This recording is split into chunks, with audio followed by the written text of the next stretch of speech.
فرمان پرزیدنت جمهوری تاجیکستان درباره به احتیاط رخصت دادن خدمتچیان حربی که مهلت مقرر گردیده خدمت حربی را ادا نمودند و دعوت نوبتی شهروندان سالهای تولد 1995 2004 جمهوری تاجیکستان به خدمت حربی.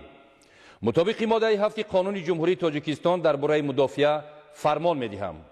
خدمتچیان حربی که مهلت مقرر گردیده خدمت حربی را ادا نمودند ماه‌های اپریل می سال 2022 از صف قواهای مسلح جمهوری تاجیکستان، قشون‌های سرحدی کمیته دولتی امنیت ملی جمهوری تاجیکستان،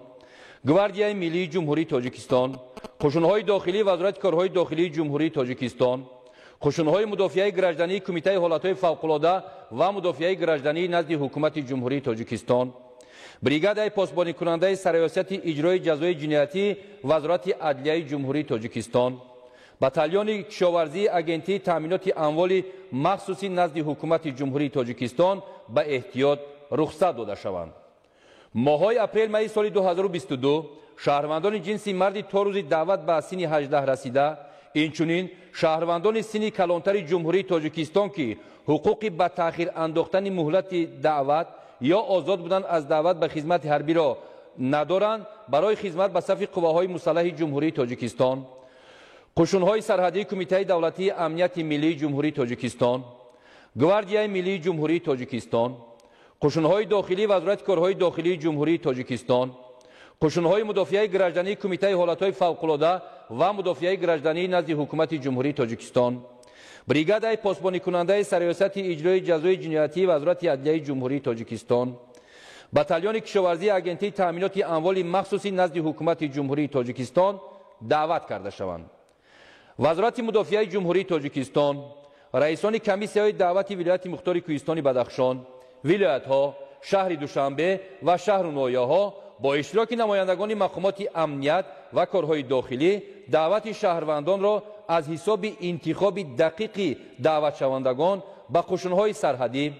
گواردیای ملی و قسم‌های حربی تعییناتی مخصوص با در نظر داشت خصوصیت‌های خاص خدمت در این واحدها و در نوبت اول پرگردانی آنها عملی نمایند. رئیسان شهر و ناحیه‌ها یکجا با کمیسریات‌های حربی با درک مسئولیت با مقصد عملی نمودن مقررات ماده 34 قانون جمهوری تاجیکستان درباره عهدهداری حربی و خدمت حربی دعوت متشکلانه شهروندان را به خدمت حربی براه مانند. وزارت فرهنگ جمهوری تاجیکستان، کمیته کار با جوانان و ورزش نزد حکومت جمهوری تاجیکستان،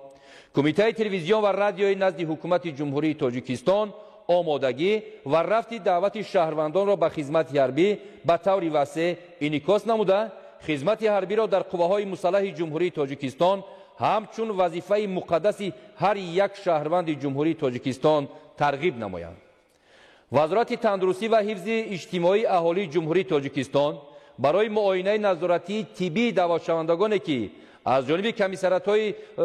جانب کمیسی‌های دعوتی ولایت مختار کوهستان بدخشان، ولایت‌ها، شهر دوشنبه و شهر و ناحیه‌ها دعوت شدند طبیبان و متخصصان با تجربه را سفربر نمایند. پرزیدنت جمهوری تاجیکستان امامعلی رحمان، شهر دوشنبه، 4 مارس سال 2022.